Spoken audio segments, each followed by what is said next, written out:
the man, the myth, Babe. Oh my God. It is such an epic pleasure for me to bring you to this podcast because what I do is I consume. Yeah. That's how I create this podcast. And when I come across somebody who is a like mind, who is able to live my ethos, I'm just like, I know this person and I will get along. So thank you for being here, man. It means the world to me. I mean, it's an honor, man. Diving into kind of your track record and how you've gotten to where you are today, I have a lot of respect for you. You've accomplished a lot in just a couple of years of podcasting. You've had some incredible guests, and it's unbelievable the way the world works, man. When you just consistently kind of do the thing that you believe in yourself that you want to do. I mean, our boy Gary Vee preaches it all day, every day. But it's that trusted belief of like, I'm just going to follow this path and see where things take me. And so, 5 years ago when I got into this, almost 6 years ago now when I got into the podcast space, if you told me where I'd be now back then, I would have been like, okay, yeah, I'll just keep doing this. But when you're really getting started, it's just that trusted belief. So all that to say, it's an honor to be on the show today and really excited to be here today, man. Hell yeah. So take me back to writing down the $1 million check by 2022. Chasing your dreams. What was the origin for that in 2018? I'm not going to let you live that down because we're in 2022 right now. Can you cash that check? Are you going to be able to cash a check by the end of the year? One thing I knew about you when I was listening to some of your episodes was this man does his research, and I love people that go that length to stand out from the crowd. So like immediately, unbelievable openings. If anyone's listening, give this man a big review on his podcast app because he's put in the fucking work. Yeah, so that came from a time in my life where it wasn't even about the money, right? It was just graduated college. I'm sure like Gary Vee had some inspiration in me writing that check. And I think for me, it was just like this internal, like, I need to see something that I'm working towards. And to me, it was like, it wasn't even about the $1 million. It was just about, can I get to a place in my life where I'm doing what I truly love? And if not, at least I'm in the pursuit of chasing it. So unfortunately, that $1 million check has not been cashed. It could happen. You never know. I never want to downplay and say that, it's not going to happen this year. Very much could if Spotify wants to cut me a nice podcast check and if they believe in me. But yeah, that was just something. It was so important for me to just like visually see every single day, especially like just getting into podcasting, just graduated at top business school. I'm driving Uber full time. It was like there was a lot of pressure on my shoulders and from the peers around me of like, why are you doing this? Like, why aren't you getting a job? Why are you starting this podcast? So to me, it was just something I needed to see every single day where it was kind of like that reminder that I can do this and that in time it's going to pay off. I might not see the payout today, but as long as I continue down this path, doors are going to open. Were there that many people who doubted you along the path? I wouldn't say there was, I didn't have people on the sidelines like, yo, this is not going to work or like knocking me down. But I will say this, that it was pretty gnarly because the business school I went to, it was called Bentley University. It was right outside of Boston. And to give perspective of like what this school's all about, 6 months after graduating, I got an email from my college saying, congrats to the class of 2016. 99% of you are enrolled in a full-time career. And I was part of the 1% that wasn't. So it felt like, and it was truly like just the peers around me were on a different path. And respectfully, they were going in finance and accounting routes. And I was the marketing guy that, I majored in marketing. Nobody that I was hanging with was also really marketing major. So I didn't have any haters. I didn't have anybody directly saying that they doubted me, but I definitely had people sticking their nose into my stuff and like trying to understand it. And I get it. Looking back, like I get it because the herd was going one direction and I was the lone sheep going another direction. And everyone had the right to question why I was doing what I was doing. But thankfully, I just believed and I just trusted that in time this was going to work out. And the only reason I got to give him credit where credit's due. The only reason I ever had that ability to build the internal confidence was because, long story short, I had grown up with somebody named Dylan Reese. He's an artist, and recording artist. And I had seen him build a career while we were in high school, and everybody was talking shit about him. Wow. And I saw the whole process of him going from making music in his basement to then touring around the country performing his music. So I saw that whole process happen before my eyes. So when I was like, I'm going to start a podcast, I go, oh, I know how this works. In the beginning, when Dylan was making music, nobody gave a shit. Everyone's questioning him. But he stays consistent. He keeps doing it. A couple years down the line, he's now touring. Everyone's like cheering him on, like, yo, you're doing great. That's what's going to happen with me. So I knew the format. I knew that nobody was going to understand it. Nobody was going to care. I knew that I was going to get some wins along the way. And then I knew at some point people were going to start showing up, knocking on my door saying, damn, man, you really did it. You really figured it out. So I had a proof of concept for music, and I knew it was very similar. It was a creative endeavor. So props to Dylan Reese, because that man really inspired me. Dude, it's so fascinating that you drew the comparison to music, because when I was doing this podcast, I didn't really have a comparison that I could look at. And then I started to draw and say, oh, what I'm doing is I'm really speaking. This is really music, just spoken music. And I started looking for musicians like Russ and people like that, where like, oh, wow, like that is a similar being, and they're doing something similar that I can emulate in my own way.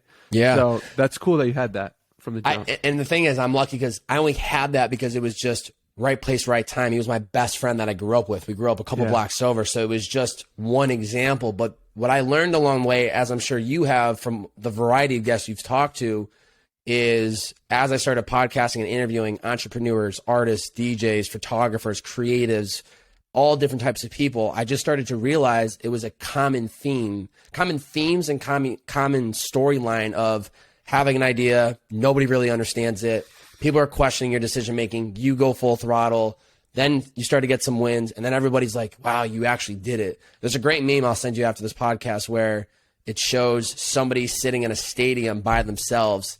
And it's like nobody is there to cheer you on until like the end result or something like that. And it just goes to show you like 99% of the work is done when nobody's around, nobody's watching. But with time, that's, going to build into 30,000 people around you cheering you on to do the thing you want to do. So it's just been I don't jump on a lot of podcasts. I'm not getting hit up, weekly or monthly to do them. But when I do, it's like just a really reflective moment of like, I mean, you get it as a creator, you have all these things you want to do and you're just like trying to go. But if you took a moment today after this podcast to stop and look behind at how much growth you've had in the last 3-4 years of podcasting, you're like, sky's the limit. I mean, you had Gary Vee, you had Nick Barry, you've had some incredible guests. Like, bro, you're good. Just keep going. Like you're gonna take this anywhere you want it to go. Yeah, that's the crazy part. It's only been 1.5 years of doing this podcast for me, and it's like it's gone so fast and so slow at the same time, and I'm really rejoicing in this moment.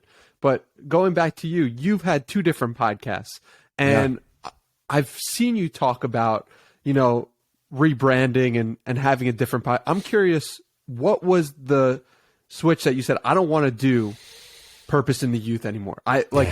You built up a brand. Obviously, everyone who had followed it was probably saying, keep doing that. And you then go a different route and start something brand new. Why? What is the actual reason? Yeah, that's a great question. It's so interesting. Purpose in the Youth was the podcast, graduating college, not knowing what I wanted to do. So I was like, let me understand the purpose of the youth, like the people around me in their mid-20s or early 20s, right? And that was really a platform for me to figure out, what do I want to do with my life? It was solely intended and started for me to interview young, passionate people so I hopefully one day find the passion. So along the way of doing it, I started to find like, wow, this is my passion, doing this podcast, creating, putting out content, documenting behind the scenes. I was like, I actually want to do this. Like, this was supposed to be just a tool for me to find my thing. And then I started to realize, like, I actually want to just do this. This is the thing. And the timing was like really interesting. I was kind of just getting burnt out on the project itself, where it was very structured, like storyline. It was just like, bring the guest in and we would talk about like where they grew up, high school years, college years, starting the passion project, where they are today, where they're going. And I enjoyed it while I was seeking, trying to understand. And then it got to a place where I was like, I actually know what I want to do. And as much as I know there's value in understanding these guest stories, I think it was a mix of like, I wasn't seeing results that I was hoping for after 3.5 years. Yeah. And so I think if looking back on it, if I was getting hundreds of thousands of downloads, I probably would have honestly saw the project a lot differently. I would have been like, yeah, let's just keep going. But I wasn't seeing the results. And so I was kind of getting burnt out. I was also driving Uber full time. And a great friend of mine named Zach Conovar, at the time he was managing YouTube creators Yes Theory. I had a conversation with him and I was just like, what do I do? And he just whiteboarded my entire life. He took time out of his day to do this. We whiteboarded all of my life, where I was with followers on Instagram and downloads and money I'm making for Uber, and just seeing it all on a board. And from that conversation, he said, I have two pieces of advice. Do what you want with it. One, you need to find a way to get out of driving Uber immediately because you've done your time with them. You need to find a way to like get paid to work on a craft or skill that's going to benefit you, which I respected. And two, he said, I would just consider either rebranding the podcast or maybe like taking it from a different approach. And so after that conversation, I actually had a whole rebrand that I had prepped. I wasn't going to start It's the Bearded Man podcast. I was just going to rebrand the entire show. And the timing was crazy. I ended up getting a full, man, there's so much. It's crazy thinking about it, but I ended up leaving Uber full time to work for Liquid IV, which was a company of a founder that I had interviewed, and he had offered me a full-time gig. And at the time I put the podcast on pause. And as I was stepping away, I get this offer from Liquid IV, and I was like, okay, this is crazy timing. So the pause went from like pausing for like, I paused it for maybe 6 to 8 months to then officially realizing like, I'm not going to come back to this. And while the show was on pause, I started It's the Bearded Man as solely just a solo podcast.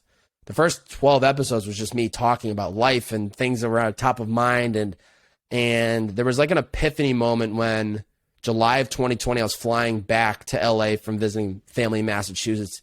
And it all just clicked of like reflecting on the last like 9 months of like leaving Uber full time, putting a podcast that had become my identity on pause. So like those 9 months, I felt like lost in the world. I felt like I had financial stability. It flipped. I went from having purpose in the world with my voice and like a way to make the living to then I have financial security, but I have no voice. And it was really interesting timing. And so then during the pandemic, a lot of downtime. And so all that to say, I ended up realizing, okay, great to have financial security. I need to keep creating. I'm not going to go back to purpose in the youth. I had found my voice as a creative. Let's just title it It's the Bearded Man podcast. It starts as a solo podcast solely. And then literally was like the deciding factor. I'm flying back from Massachusetts. I had, 6 hours on this plane to just think about life and everything. And I was like, you know what? I'm going to go back to LA and I'm going to keep doing solo pods, but I'm also going to do guest pods weekly. And from that moment, 2 podcasts a week ever since for the last 18 plus months. And it was the right decision.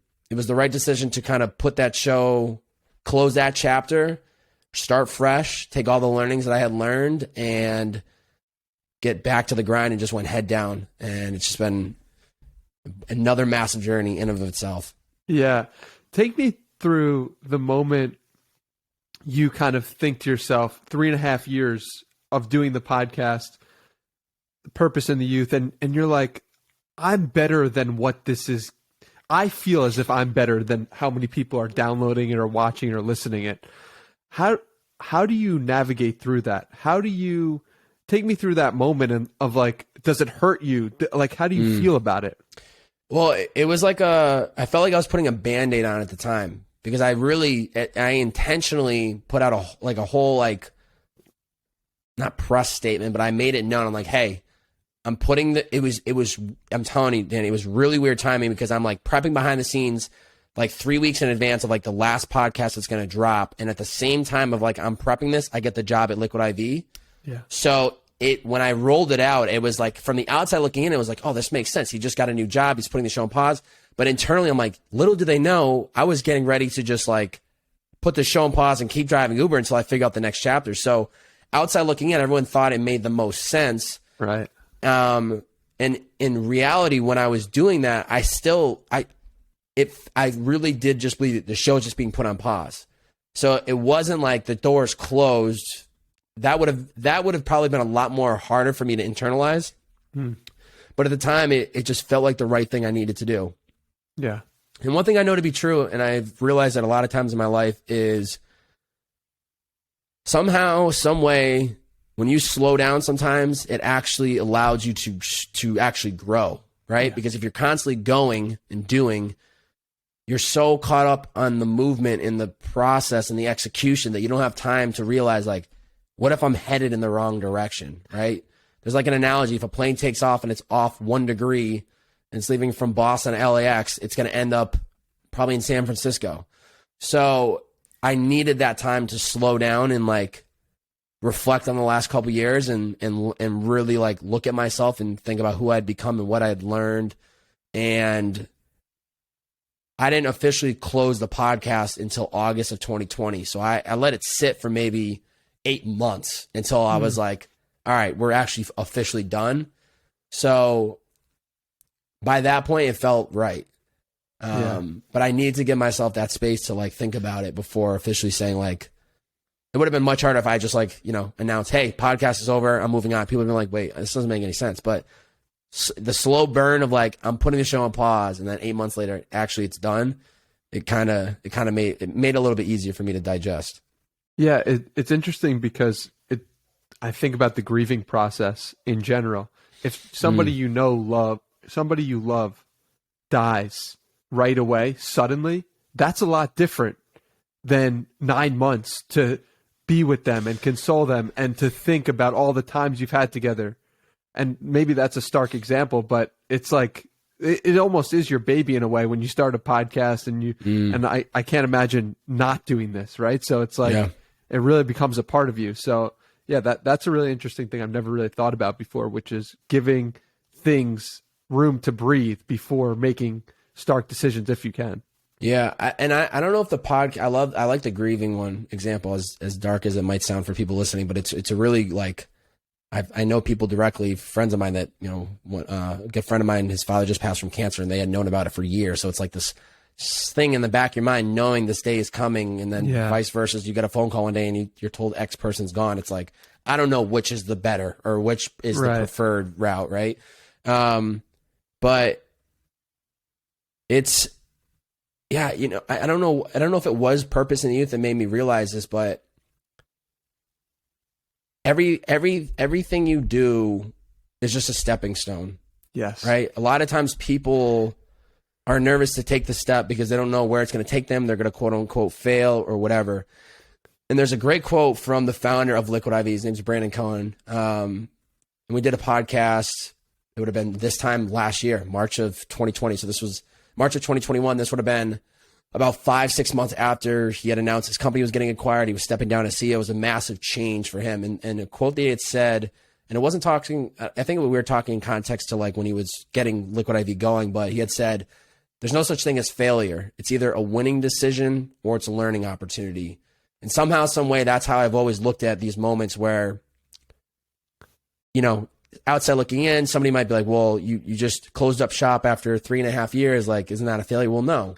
Look at how much I've learned. Look at how much I've grown. Like, it got me to where I am today. It opened all these doors. And so why would I look back on it and be like, wow, this was something, I thought about today when I was on my run, because there's so many times, even 5-6 years into the game, you're just like, is this the right thing? I'm not making a living doing it full time just yet. I know I'm going to get there, but then there's that self-doubt of like, is this actually ever going to happen? Yeah. And then I have to remind myself, but look at all the wins along the way. Look at how many doors have opened. Look at how much you've learned. Look at the community, people you've surrounded yourself with. So at the end of the day, if I never make a living doing this, I'm going to continue to do this because it's only brought in so much value and learnings into my life that I really don't feel like I have another option other than maybe some TikTok content. But this is like this is the machine. This is you get it. You're connecting. This is the greatest networking tool of all time. And you're able to connect with some incredible people that you connect, you plant a seed, and then you hope that relationship grows into something beautiful with time. Yeah. And one thing I noticed that you just did there, and that you do a bunch in different interviews that I watched to research for this, was you're very good at pulling quotes and making that the framework of how you think about and how you're outlining the rest of what you speak about. Is that something you do consciously? Dude, I really appreciate that compliment, because I honestly, and maybe that's just the internal critic of mine, I always think I'm the worst with quotes, in the sense I never feel like I have enough quotes. So the fact that you say that, I'm like rattled, because I guess it's just me stuck in my own head. I think I had never even thought about it until now, but I think that is me trying to use people as an examples, because I never want, and I say this very often in a lot of like the solo podcasts, not so much on the guest pods that I do, but more so on the solo, because it's just me talking. I always tell people, listen, I'm not the expert. I don't have all the answers. I'm just giving you my perspective, my learnings from my experience. You can take what you want. If it helps, great. If you don't value this, I'm sorry for wasting your time, but like, I don't have all the answers. So I think subconsciously, without me even realizing it, I'm constantly trying to use quotes and quotes of other people, because I don't want to come off as like, I know the answers. So I'm using them as the leverage of like, hey, they're smart. They've had a lot of success. So like, this is the quote they said, and here's how it relates to me. So I never thought about that, but I really appreciate the compliment. Yeah, well, I think it's very difficult to do that on TikTok in particular, where you've created such great content, because you're saying like, this is how I view the world, or this is my morning routine. And a lot of people intrinsically viewing that might say, oh, he's telling me that this is my morning routine that I need to do. So how do you get over that in the short form content? You know, that's a great question. I try not to overthink it.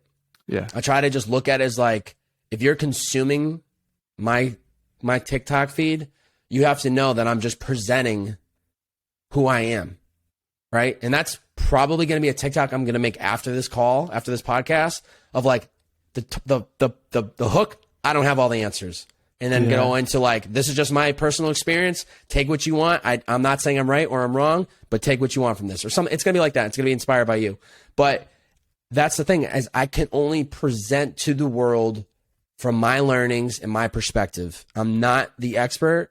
I never will be, but I can always just articulate on what I've learned from my experiences. So I try not to overthink it. The TikTok stuff has been really interesting, man. Like it really is just in the last couple of weeks, I started to just find this lane, and I think this is like, I keep pumping it, and I'm like seeing good results, and I'm seeing it grow, and it's opening some doors. And I feel like it's just been like the last 6 years have been almost preparing me for this moment, because all of these TikToks, like, people don't realize I've been doing voice and audio podcasting for 6 years.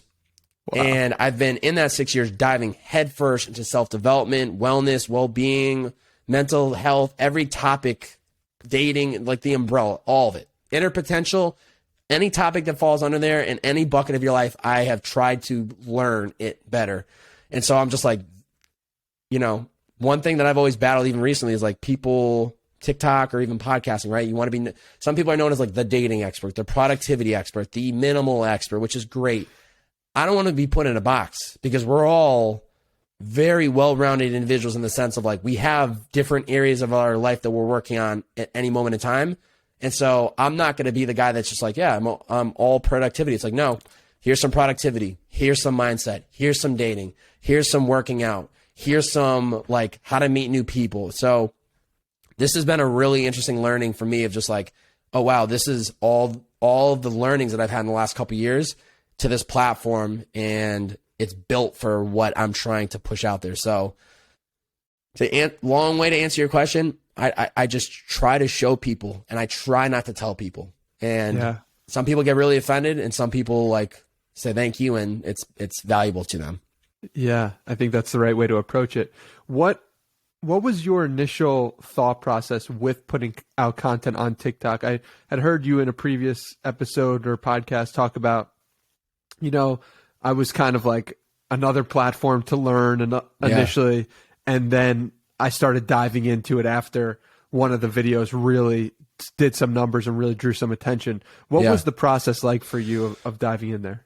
Yeah, I mean, once again, our boy Gary Vee has always preached this, and it's like, when you're growing up and your parents tell you not to put your hand on a hot stove and you still just don't listen and you do it and it burns you, right? Gary Vee always, to this day, preaches like you have to go to where the attention is. And for TikTok, I just downloaded TikTok right before the pandemic hit, so around 2 years ago. And I started just posting some random videos like 6 or 7 times. I'm like, I don't have time for this. I don't even worry about this, whatever. And credit to my buddy JT Barnett. He's a big TikToker. He puts out a lot of content in the space. He works with brands. He was drilling me for like quite some time, like, you need to be on TikTok. You need to be on TikTok. And so if you scroll back, in the last like month, I've pumped out a lot of content, probably like, I don't even want to know, like probably 100 pieces at this point or something ridiculous. But if you scroll back far enough, you'll see that I just was like trying to figure it out. I was doing a lot of just like me talking to the camera. I was trying a lot of different things. And it was December. So 4 months ago, I had a morning routine video get 4 million. It just hit 4 million views. And that was the light bulb moment of like, oh, I have the ability to be a creator on this platform. Like, I should go all in on this. And so I get 4 million, or at the time I got like 3 million, and it grew, an extra million the last couple months. But then it's like, I tried similar concepts for 12, 15 times. Some of them got attraction, and then it kind of died out again.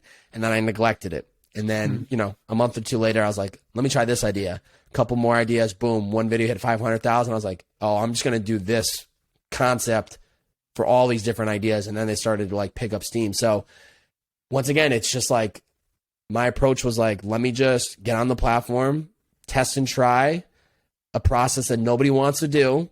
Yeah. But then, to the credit of like, you put in the reps, you start to find things that work for you. And then that's how I kind of found like this short snippet, B-roll, voiceover lane. And it was like, oh wait, this is like my life from what I've been working on the last 5 years. So just been testing and trying to find, how do I stand out across all these other creators? Yeah, it's interesting because no one really thinks about, you're putting stuff out. You don't know if you actually have what it takes to be at the level that you want to be at. And like, I think me and you both have huge aspirations of where we want to go. I've heard you talk about it, and it's like, it in your heart, but like, you haven't seen the proof in the world that it actually could occur. Yeah. And so was TikTok for you that like, oh, I can be a huge creator moment of proof, first time in the world, or were there other signs? Yeah, I would say there have been a lot of signs along the way, just from like guests that I was able to get on the podcast. I was like, wow, I got this guest, like it added more momentum. But I will say that TikTok, from an analytical standpoint, has been a game changer. And like, getting massive guests or guests that in my mind I was like, I want to get on the show, have been the biggest fuel to the fire.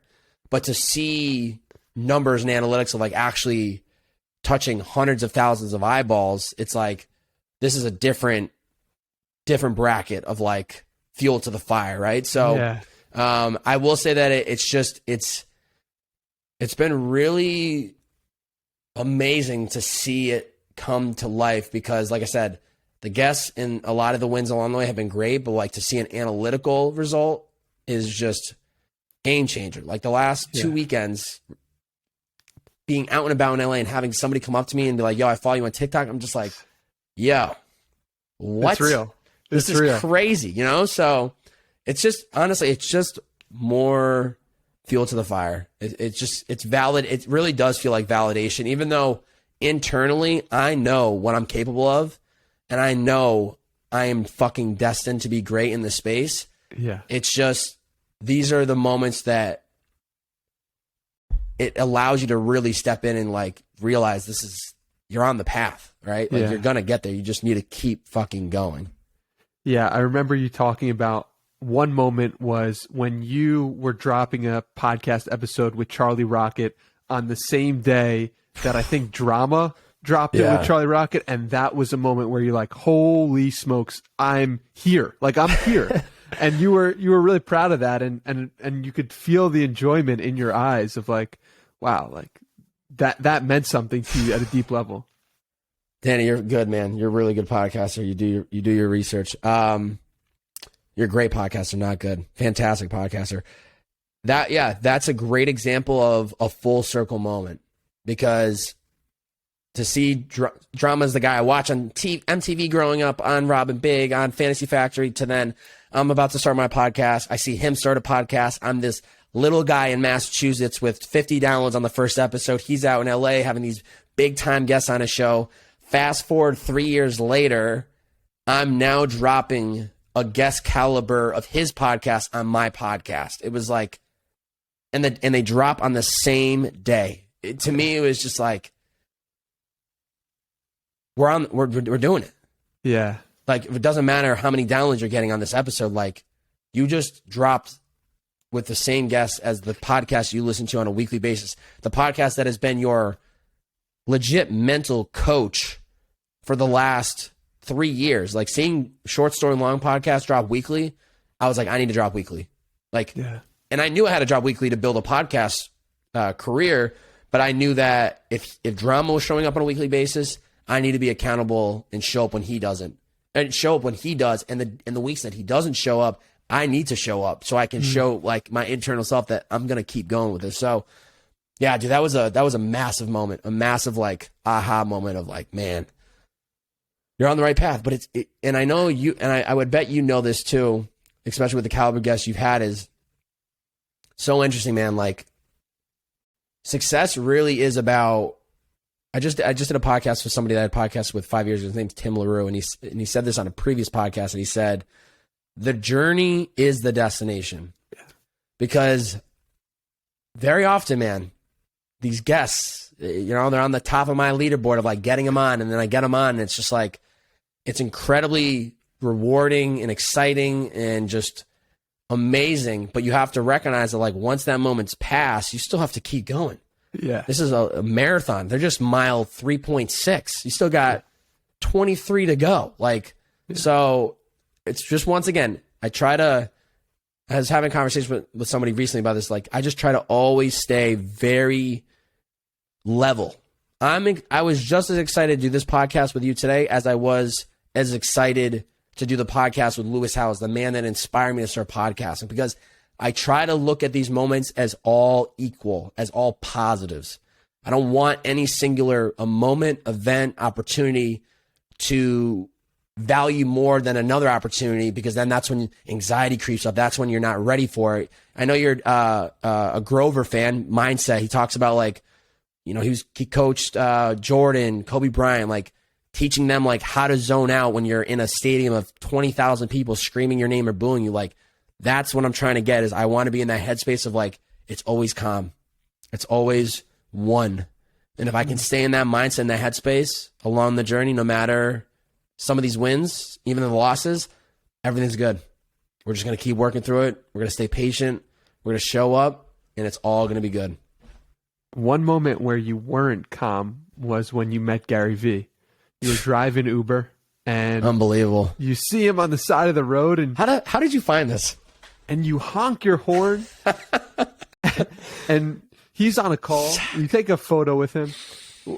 That wasn't a calm moment for you. That wasn't a level-headed equilibrium moment. But take me through what your emotions were like and how that felt. I'm definitely much more mentally dialed now than I was then. That would have been probably spring of 2019 if I had to guess, maybe fall of 2018. What's funny about that moment is I was driving an Uber passenger and we were talking about Gary Vee. And I pull over to the side of the road right on Sunset here in LA. She gets out, let her go, have a nice day.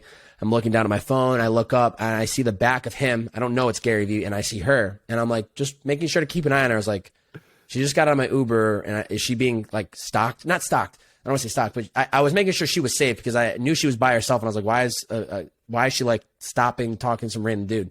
Whatever. I see her start walking away. Still don't realize this is Gary Vee. So I like look down at my phone, looking for the next Uber ride.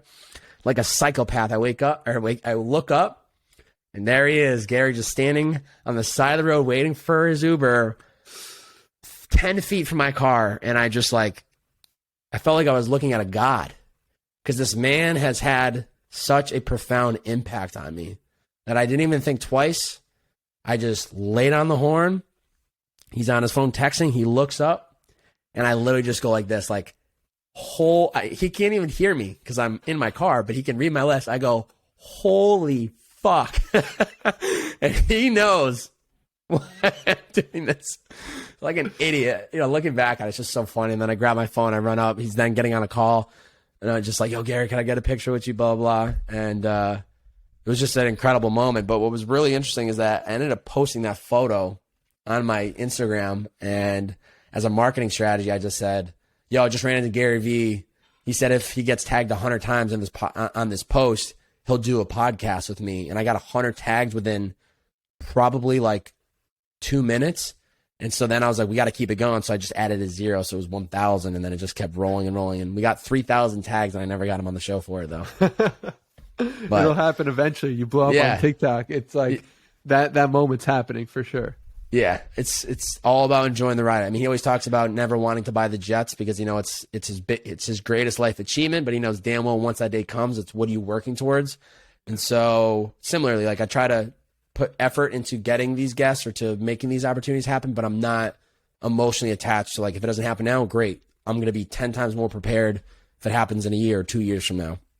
Yeah, that's the right way to approach it. You also met Kendrick Lamar on a 5-minute jog. Jeez.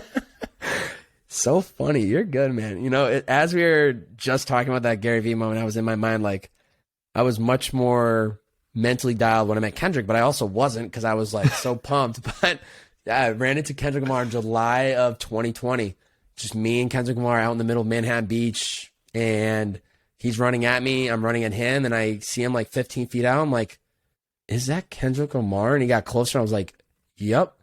So I literally just like, yo, can I run with you? And he's like, sure. And I ran with him for like 5 minutes and just was like talking his ear off. Like, dude, big fan, been following you since 2012, blah, blah, blah. He probably was bumping his new album on his phone because he didn't have headphones and he just had his phone out listening to music. And I had no idea. I just couldn't believe it was him. But, you know, those are two great examples. And that was kind of what was replaying in the back of my mind, where I'm thankful that I have that internal ability and confidence, regardless if I looked like a fanboy to Gary or Kendrick. I know I never put them in an uncomfortable position where it's like weird. Those are just like moments where you don't see it happening. You're just like, you're blown away. But I'm happy that I have that internal confidence and ability to just like say hello. Right. Yeah, because even that day I met Kendrick, my roommate was like, he's a huge Kendrick Lamar. He's 10 times a bigger fan than me. He's like, dude, if I was in your shoes, I would not have said a word to him. And I'm like, dude, you got to shoot the shot. You know, like if he tells me to F off or if Gary doesn't have time for the picture, well, all right. But knowing like what could have been if I would have said something, I'm happy that at least I go for it and I just see what happens from it. So, yeah, Gary Vee and Kendrick Lamar. Why do you think you have that trait of shooting your shot? Has it always been innate? You know, I don't know. I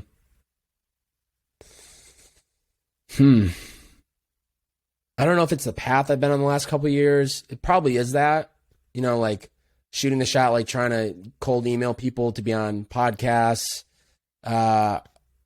It's kind of like the way I look at it is I shoot the shot. Either I get what I want or I don't.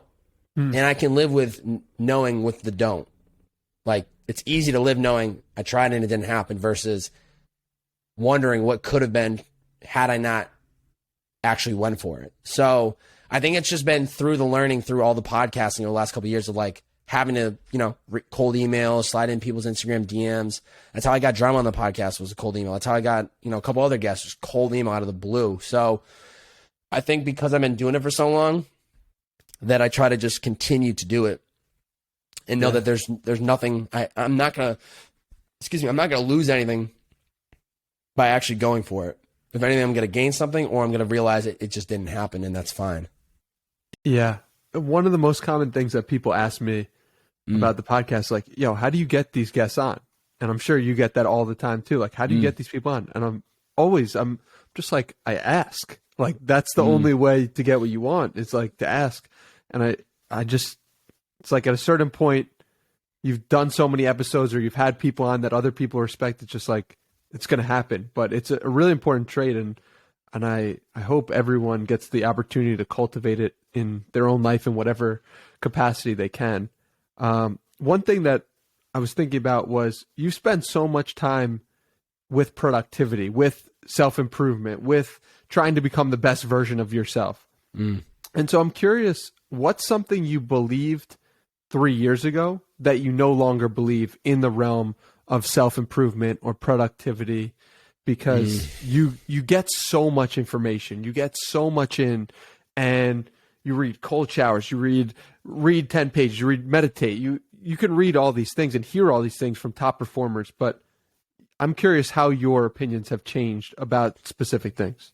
Yeah, the immediate thing that comes to my mind as you say 3 years to now is just balance. I used to think balance is unproductive. Yeah. In reality, balance is productive. It gets me re-inspired. It allows me to step. But once again, we talked about earlier, right? You got to slow down to then realize, are you going in the right direction for the growth to happen? I didn't have balance for a long period of my life. Not a long period of my life. Let me take that back. During the earlier stages of building my creative career, probably like for 3 years, I just didn't have like a balance. I just worked, and it felt like I needed to do that because I was starting at zero and I just wanted to like build this podcast and see where it could take me. So what I thought that back then was balance equals not making progress, but that is absolutely not the way I think now. And it's very much a priority in my life where I build boundaries around having a life of balance because it refreshes me. I have honestly gotten business opportunities from being balanced by going to the birthday party, going to the dinner, going to the day party, whatever it is. And it's also just like, life is an experience, right? This is an experience. Me and you podcasting, reading books is an experience. All this stuff is experiences. And it's a balance of you have to figure out what works for you. But once again, another great quote that Brandon Cohen of Liquid IV, I'd interviewed him right before I got the job. I didn't even know I was going to get the job. It was just me interviewing him for Peace. And I asked him, I said, if you could go back and tell yourself one piece of advice from when you got started, what would it be? And he said, smell the roses more. And that has forever stuck with me because I didn't smell the roses for a long time. And now I make a conscious effort to smell them weekly and honestly daily. Just go to a concert on a weekday, go to the birthday dinner, carve time out to do whatever the thing is that you've wanted to do. So I really do think that to be fully productive, you got to create some space to actually live so that when you do get back to the work, you're re-inspired, you've had a reset, and I look at us as rechargeable batteries. You need to recharge. You're going to hit zero at some point. And honestly, it's about quality of hours versus quantity, right? I got a lot of creative work done in the first 2 to 3 hours of my day that normally would have taken me 6-7 hours because I'm kind of like floating around and my phone's buzzing and I'm doing this and checking emails. Now it's like, no, just quality versus quantity. And then that allows for more room to then have the balance. Yeah, so I know you went to the John Mayer concert last week or very recently. Yeah. And I'm curious how you think about it because you're filming the concert, you're being filmed. I saw some videos of you being filmed. Yeah. So does that take you out of the moment? Does that just like something you would have done normally? Like, how do you think about like being on camera? It's great.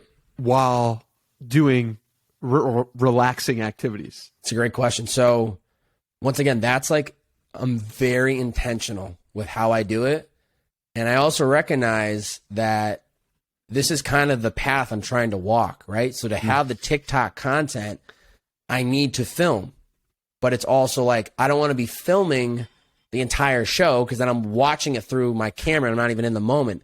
So I have just built a system in me. Now, this sounds like foreign for people because if you're not a content creator, you're trying to navigate it, you're like, I don't understand this. But like, I'm very intentional. So like for the John Mayer concert, I kind of was like, okay, it's so funny. I didn't think about this going in, but in the real time, I was like processing it. And now looking back, I understand it. I intentionally told myself there when it was happening, I'm going to film the first 8 to 10 seconds of every song.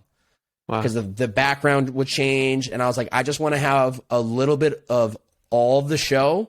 And I don't know what I'm going to make with it later, but I need to have a little bit of everything. So I was just like 8 to 10 seconds, put the phone in my pocket. Then the next 3 minutes, I'm fucking singing, I'm enjoying it, I'm living it.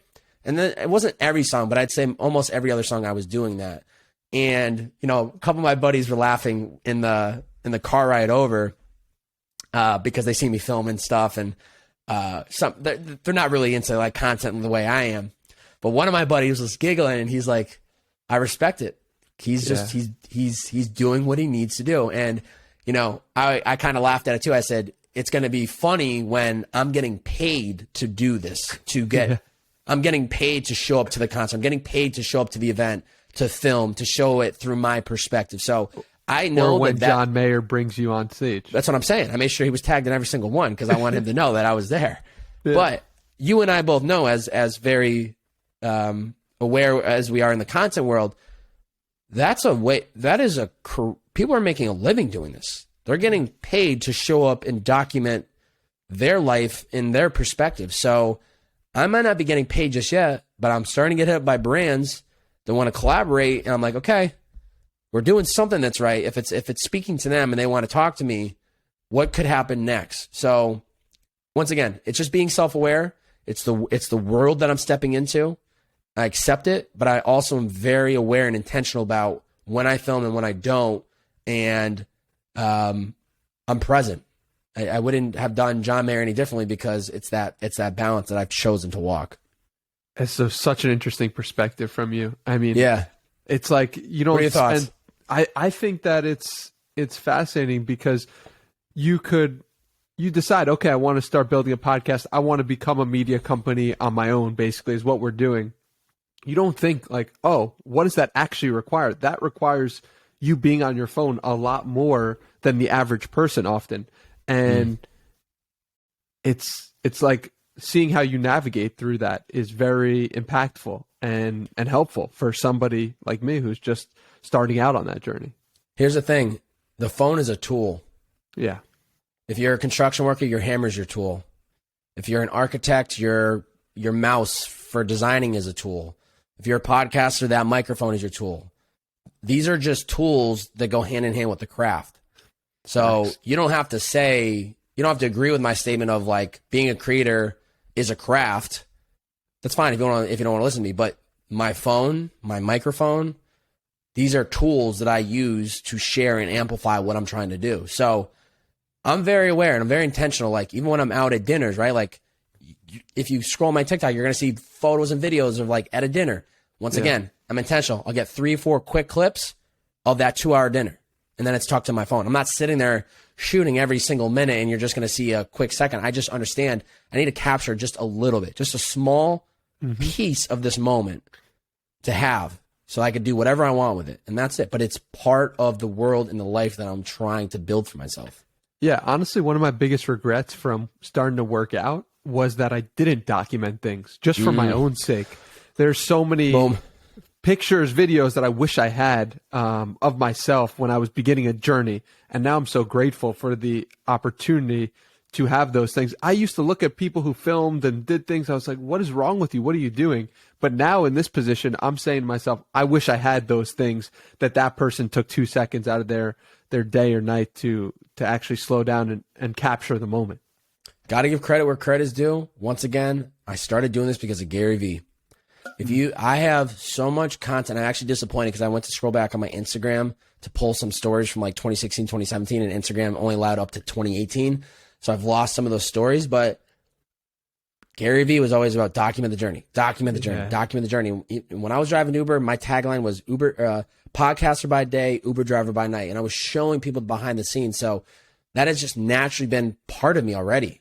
Is I already have been documenting my life because I'm just showcasing like my lifestyle, not in the sense of like, look at my lifestyle. I live in LA. It's a flex. It's just like for the people that have been following me from the beginning, they've seen the progress, and that's all it is, just to show it in real time. So even though you feel like you might be late, just start it. Yeah. Start documenting immediately, because where you are today and where you're going to be in a couple of years is going to be priceless. I just got reminded of the moment last week when I did a follow-up podcast with Drama, 4-year follow-up, and I was able to pull the moment when I had met him, because I had my buddy Kirk film 20 to 30 podcasts, the BTS of it, when I'm meeting these people for the first time. So I have that raw moment of meeting Drama for the first time and giving him a walk through the house. And I had this clip that I posted on my Instagram where he's like, it's going to be amazing how in a couple of years from now, when you guys look back on this moment and you see what you guys were doing to get to where you are. And that was, and I'm looking at it 4 years later. I'm like, he was so right. And so was Gary about the importance of documenting it. So there's something to be said, regardless of who sees it, views it at the moment, especially for you with fitness, it's going to be invaluable to you with time, being able to look back on these moments and see where your head was at, or anything you want to document. So it's really important. Did you watch the Kanye documentary? Yeah, I was going to mention it and see. I didn't know what your thoughts were on it. But once again, I saw that and I was just like, this is it. This is the exact reason why we document, because it's just priceless moments of being able to see the journey along the way. It's like no one believed, no one saw, but he knew in his heart. And Boom. I see that in you too, man. I really do. I mean, that's a honor, because it's a journey. Yeah. And I have a lot of, people are always going to see the end product. You're going to see the final podcast. You're going to see the rollout of everything. But like, it is a daily, the limiting beliefs aren't what they were probably when I first got started, but I'm battling those internal demons every day. Like what? Every day. Let's go through. And it's not, I don't want to sound like it's like top of mind. I Right. wake up every day and I'm fucking ready to kick ass. But there's always those little doubts that will pop up. Oh, you're not that great of a podcaster. Oh, nobody cares. Oh, this person declined to be on your podcast. Oh, it's probably because you don't have enough downloads. Oh, it's just like, even the people at the top are dealing with that inner critic. Yeah. But they've just consistently battled it down, that they keep battling it down. So I'm honored that you see that in me, but I also want it to be known, like, even those who hear this, even the ones you aspire to be like, they're no different than you. They just have been consistently doing something for an extended period of time where it's allowed them to fully own it and be, this is who I am, this is who where I'm going. Yeah. One thing that has really helped me with the inner critic and that voice that pops up when anything negative happens is literally just writing out, I love myself 100 times a day. And it's like, wow, such a simple practice, but when I commit to it daily, my mind state is better. I'm quickly able to give myself love where I would have put myself down. And it's just a little thing that I think anyone could take 10, 15 minutes out of their day and do. So, you do it every day. Every day for the past 16 times. days, 100 times. And wow. It's a life-changing practice. It really is. Because when I've done it before, life changed. Gary Vee comes on the podcast. Like crazy stuff happens. And within 8 days of doing this practice this year, Gary Vee posted me on his story. And it's like, it's not a coincidence. Like, I was doing the practice for a week and then it happened because I was more confident online, more confident with myself. Like, just little things probably that we can't even quantify. So I highly recommend giving that a try. That's beautiful. I definitely will give that a try. I'm all for the positive affirmations and things that rewire your brain and things like that. Yeah. I believe can make a difference. Yeah. Switching gears here a little bit, I want to talk about you watching Colin and Samir and Andrew Schulz and how that impacted you, because you wrote that your biggest takeaway was to always be adapting and try new strategies / ideas. It's probably my biggest flaw as a creator, mine too. And it's my biggest flaw as a creator is getting comfortable and consistently doing the same thing over and over again. Need to get better. I thought that was an interesting insight, because we rarely see a creator give that vulnerability of like, yo, I'm not good at this area. And so talk to me about that documentary or that interview rather. Yeah, it's great. That's one thing, props to Andrew, is that he talked about in that podcast where he's constantly like trying to new strategies and like always looking to tweak things. And that's really important as a creative. Like, you have to be constantly evolving with times and going to different platforms and trying new strategies. And that struck a chord with me because,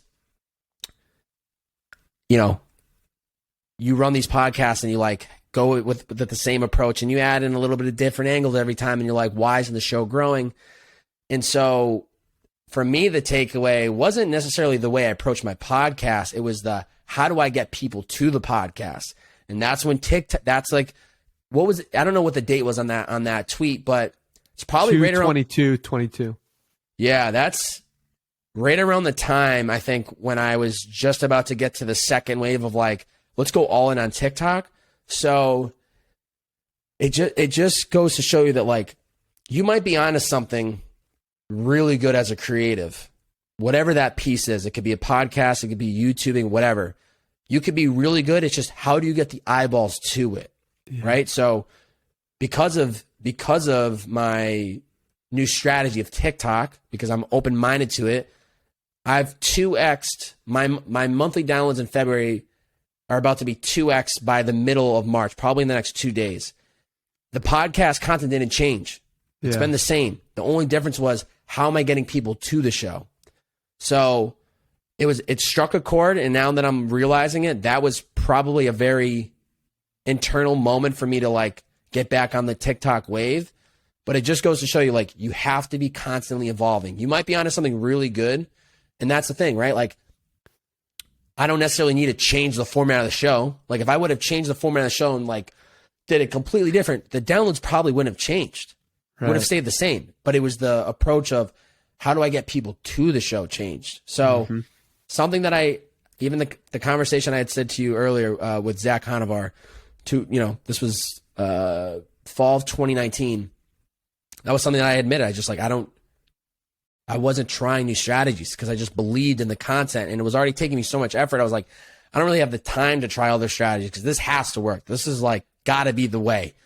And I really still stand by a lot of that content and I believed in it and I still do to this day. It's marinated with time, but to me, that podcast with Schulz was just like, and he made a great point of that is like, especially as comedy, instead of putting out specials, he just puts out all these minis, which is like getting people, I think he refers to it as like a farm of all this content. So then once he went on Rogan, it was like people just started consuming everything that he had. So that was a really good conversation. And I think you've had Colin and Samir on the show too. I might be mistaken, but yeah, phenomenal creatives that are just crushing it and are doing a great job for all creators in the creator space that are looking to, take their stuff to the next level. Yeah, they crush it.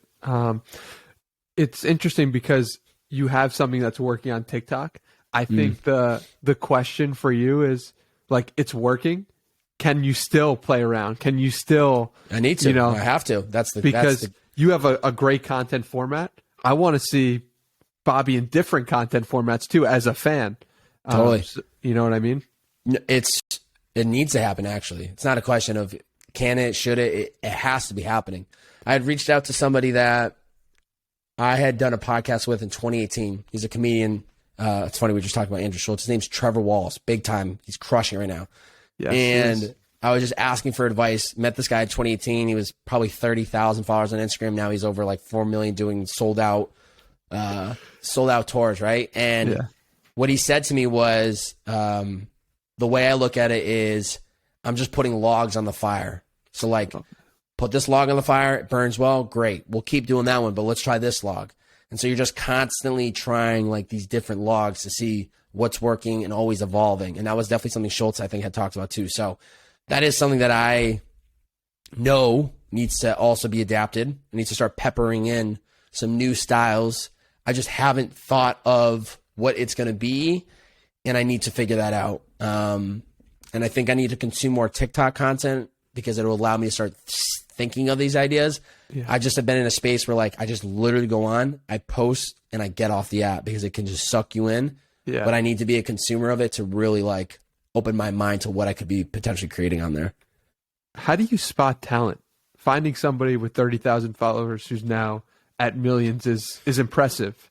And so I'm curious what's your process like, or how do you think about that? It's just timing. Yeah. It was just luck and timing. I had no idea Trevor was going to become what he became or what he is.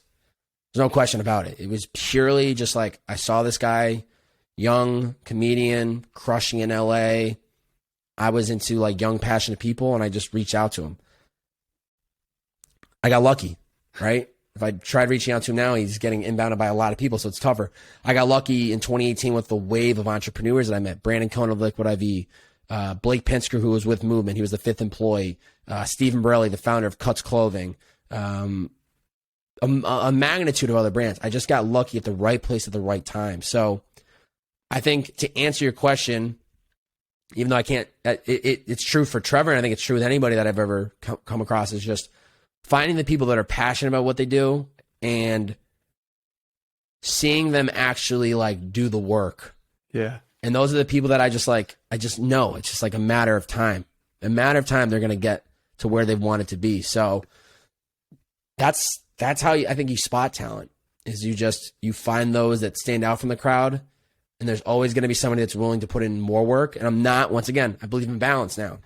So I'm not one that thinks like, gotta be the guy. I used to be the guy thinking like, I'm going to work on the set. I'm going to be working Saturday and Sunday night to catch up on everyone else that's not working right now. It's not the way I work anymore. I don't believe in that, for me personally. But you just have to, when you watch the way people move, in the sense of like, are they telling the world what they're going to do, or are they just showing the world? Yeah. Because the people that show the world are the ones that I think are the ones that go the distance. And I never, and thank God I've never been that guy, but like, I'm not here to like, I'm going to do this, I'm going to do that. I just do. Yeah. I just show. And I think I try to let my actions speak. But I think that's how you spot talent. You just find people that are doing it for the right reasons and a belief in them. And it really is kind of like a lottery system of like, I didn't know Trevor was going to become what he became. Yeah. And he's just crushing it now. So it's really cool to see that. And it's really inspiring, honestly. It's like I saw this in you, where you're posting 10 TikToks a day, like on some days. And it's like, okay, like this person clearly wants this. Like normal people posting 2, 3, 4 a day, maybe, but you just were at it. And then I replied to you and I said, what's motivating you right now to do this, to become this person and to do this? And you're like, I want to become the best version of myself possible. Like my highest version is inspiring me. Yeah, it still is to this day. I will say, don't get thrown off by the number of talks that I'm posting for anyone, for yourself or even anyone's listening, because the concept of what I've been doing is it's like a factory line where I already have all the content on my phone. So I'm just pumping out voiceovers where a lot of true TikTok creators, like they have to go shoot the content. They have to plan it. They got to go to the grocery store to get the item. Like, so I'm lucky that I found a concept that has been working for me. Not necessarily going to always be working, but why I do it is that I'm 1% tatted on my right hand right here, because I'm just trying to get a little bit better every single day. And I've seen it compound with time. So a lot of those TikToks really are just me reciting shit that I need to remind myself and hoping that it's valuable to people that see it, hear it, or come across it anyway. What's the process like for creating one of those? Honestly, if I'm being fully transparent, I do it right when I wake up. After I'll meditate, I'll have a little bit of like a light breakfast, and I just have ideas that just hit my mind and I just pump them. So it really just depends. Like sometimes I'll make a note of like different concepts, but a lot of times it's just in real time. Like if I was reading a book, I might pull a quote from it, or what's relevant in my life, or like what's a mindset that I've always been living by, and I just like note it and then make a talk out of it. So it hasn't been like a whole like sit down and think it through. It's, once again, I feel like I've been prepping myself for this moment for the last couple of years, where like I have these mantras I say to myself every single day. I'm very self-aware of how I'm feeling, or like these thoughts that are going on in my mind. So then I'm like, let me make a talk. Or I'm going back into my podcast feed and I'm like, okay, I did a podcast on like 5 habits to help you feel your best self. Let me make that in a 12-second TikTok. So I'm just pulling from all my learnings and just forcing it through the machine, and trying not to overthink it and just seeing what sticks. Yeah. How do you not become like a machine yourself in a bad way? Like, how do you maintain a creative muscle when you have a format that works and you're treating it like a factory line in a way?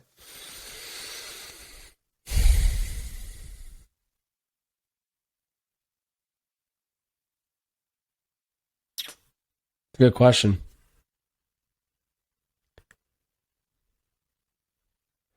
When I say factory, I mean in the sense of like the formatting from what I have found to be working is it's the same formatting, but I still think of the way I'm put, because TikTok is every second.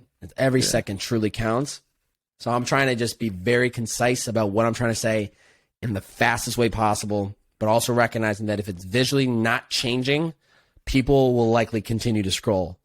So I've built a machine in a format for like the way that's delivered, but I still very much creatively believe in what I'm saying in the voiceover. And I think, once again, through repetition of just creating for the last 5+ years, I just know it just takes one. Yeah. Like it just takes one. And so I'm not going to sit here and overanalyze and overthink. I just do. I look at the results and I ask, what should I change? What's working? What's not working? And then I make those adjustments. But I guess it outside looking in, people that hear that and our creatives might be like, what do you mean it's a machine? That's not a good thing. Well, a machine in the sense of like, I'm structure oriented. I'm a very structured person. I know when I record my podcast, I know when I'm writing the scripts, I know where I'm supposed to be X hour of the day. And that's kind of the way I look at like some of this TikTok stuff. I know what has been working, but I also, once again, I know for a fact that I need to start testing some other concepts to see, I might have another concept that could take everything to the next level. So it's just just constantly scratching the itch of, that creative voice of what I'm trying to share, but also being mindful that I need to try new things as well. Yeah, that makes sense. And kind of switching gears here, I want to talk to you about the running aspect of it.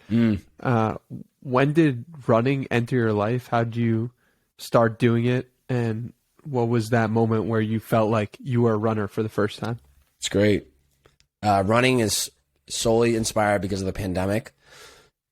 Through the years of growing up, through high school, college years, I'd go out and run 2 or 3 miles, no big deal. That was kind of it. And then once the pandemic hit and I didn't have access to a gym, I would do like push-ups and sit-ups in the morning. And then at the end of the day, I was just like scratching to get outside.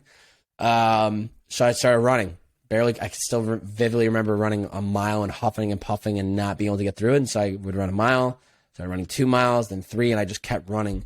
And I would say it was January, February of 2021. So last year when I started to push it and I was like running 7 miles at a time, then 8 and then 10, and it kept building. And so then I was like, oh, I'm actually onto something here. Like once you get through the hurdle of like trying to become a runner, it actually gets easier where you can start increasing your distance 2 miles at a time because you're just built like an aerobic rate, base. So I got to give credit to the pandemic because it really was just like a way for me to get outside and get moving. And then it became like literally like my therapy where it's just, when I run, it's in the morning, jumpstart the day, clears the mind, gets me grounded, and it forces me to deal with whatever thoughts are in my mind immediately because I'm just out there with just music and like, you got nowhere to hide. You got nowhere to literally run. You got nothing to distract you except what's in front of you. So it's been a very, very important aspect of my life. And it's just built with time. Getting into like the marathon running has just been like, I've always wanted to run a marathon, so let's go do it. You're at a place in your life where you can actually do it. You have the time to train for it. You have the right people around you to teach you these things. So it's been very rewarding just pushing myself to see that come to life. What did you do before? Like running's one of those habits where it's like, how did I live without this almost? Yeah. Like, are you similar to meditation? Big running yourself? I dabble. I don't. Yeah, respect I've run a half marathon, but not. That's great. Yeah. Huge. Before it was just like lifting weights in the gym and then maybe do like 20 minutes on the treadmill of like, I wouldn't even run. I would just put it on like an 8 incline and just like walk up it, or I'd do the stairs for 20 minutes. I would just do 20 minutes of cardio at the gym and be like, that's it. That's all I need to do. So it just wasn't part of my life. Didn't think I needed it. Didn't think I wanted it. And then once I got into like, I needed to be outside. That was the key. I needed to be in an environment that was always changing. I couldn't just run consistently on a treadmill. So once I started getting outside, I was like, this is therapy. This is beautiful. So started to shift then. But before then, it was just lifting weights and Stairmaster or on the treadmill at an incline once in a while. What's your keystone habit? What do you mean? Is it running? The single habit that if you do in any given day, the rest of your day is going to be better.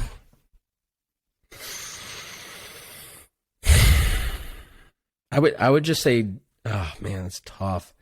I'm either going daily sweat or meditation.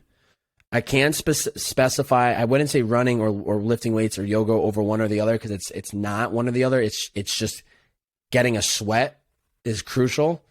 And the meditation goes, to me, feels hand in hand. If I had to choose between the two, it would be the physical. It'd be the sweat because I can also somehow, some way clear the mind while doing it. Whereas if I'm clearing the mind, I can't really get the sweat in from meditation. So keystone is daily sweat.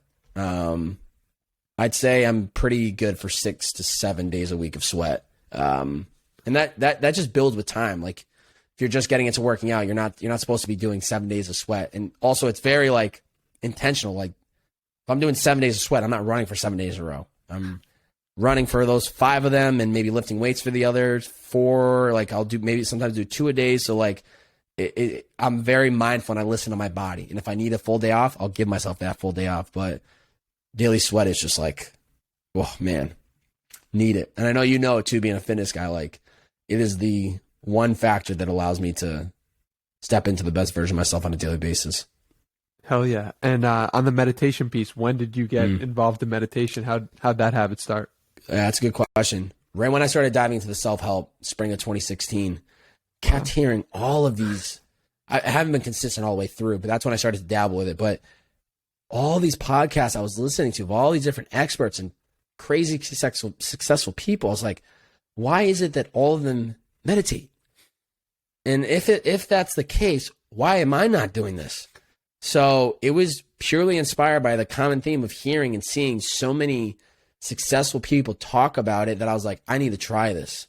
And so, 5-6 years in on meditation, I'm good for at least 5 to 6 days of the week.